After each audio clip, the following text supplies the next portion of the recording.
Hi, welcome to lecture number 27. In this lecture, we'll be talking about continue statement, goto statement, and I'll be giving you guidelines. So in summary, we'll talk about continue statement, why we use continue statement, what happens with continue statement within while loop, and then we'll talk about goto statement, structured programming in goto statement, and then some guidelines and then key points. So continue statement, before we go any further, continue statement is like break statement is used within the whole I'll say loops. It could be while loop, it could be for loop, it could be do while loop, but the break statement and continue statement has a major difference, that break statement breaks the whole loop whenever encountered within the loop, while continue statement does not break the whole loop. Instead, continue statement break the iteration.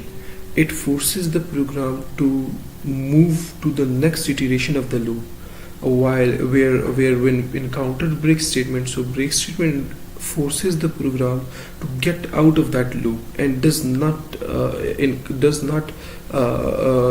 iterate for any other iteration and does not work in that loop any further. Instead, go out of that loop and execute whatever below that loop is. So like break statement, there is another statement relating to loop. This is continue statement, but they have a differences. So why we use it? So because we sometimes, for example, in a loop, say we have 10 statements. So sometimes we need the first 5 statement to be executed, whatever the case is, and the last 5 statements is dependent upon some kind of a condition. So in such cases we use the continue statement. So if the condition is fulfilled, so we let the last 5 statements to be executed. Otherwise, we use the continue statement to break that iteration and break the program from executing the last 5 statements of that iteration, of that loop, in that iteration, and we force it to move to the next iteration. So what happens with continue statement? This is very much clear. I have already told you that it breaks the iteration and starts the next iteration. In the next lecture, I'll be showing you a very practical example in which I'll be writing the continue statement for a loop, and then I'll be writing the break statement for a loop. So it will be very much easy for you to understand what it is actually doing and how they differ from each other. So in the next lecture, I'll be making a video for that, in which I'll be coding it and practically showing you that what is happening there. So when used within the while loop, so make sure that the incrementing or decrementing conditional variable is used before the continue statement. Otherwise, you will get stuck in infinite loop, because continue statement will not allow to increment or decrement the conditional variable if it is written below the continue statement. As I have already told you, that continue statement does not allow the program to execute below it, and it forces it to restart it from the very start and move to the next iteration.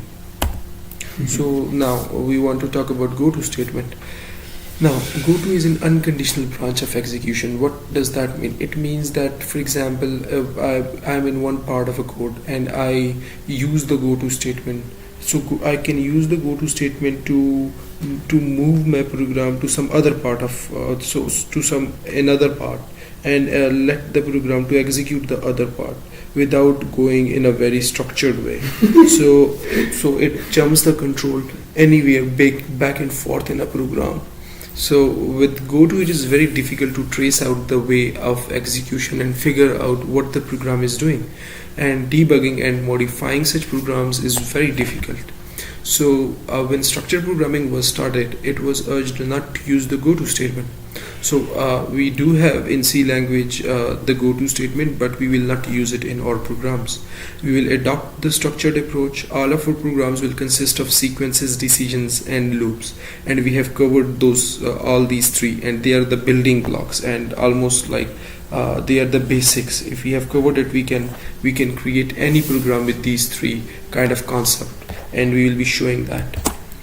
So the guideline is that in general we should minimize the use of break statement in loops, The switch statement is an exception in this regard, where it is necessary to use the break statement after every case. So what can we use instead of break statement? So while writing loops, we should try to execute the loops with the condition test and should try to avoid the break statement, because break statement is actually sometimes create really can behave really unexpectedly. So we should be very much careful while using break statement. And the same applies to the continue statement. The continue statement executes some statements of the loop and then exits the loop without executing some statements after it. We can use the if statement for this purpose instead of continue. So the key point is to never use the goto statement and minimize the usage of break and continue statements in loops. This will make the code easy to understand for you and for others. Moreover, the additions and modifications to such code will be easy, as the path of execution will be easy to trace. Thank you. In the next lecture, I'll be giving you examples.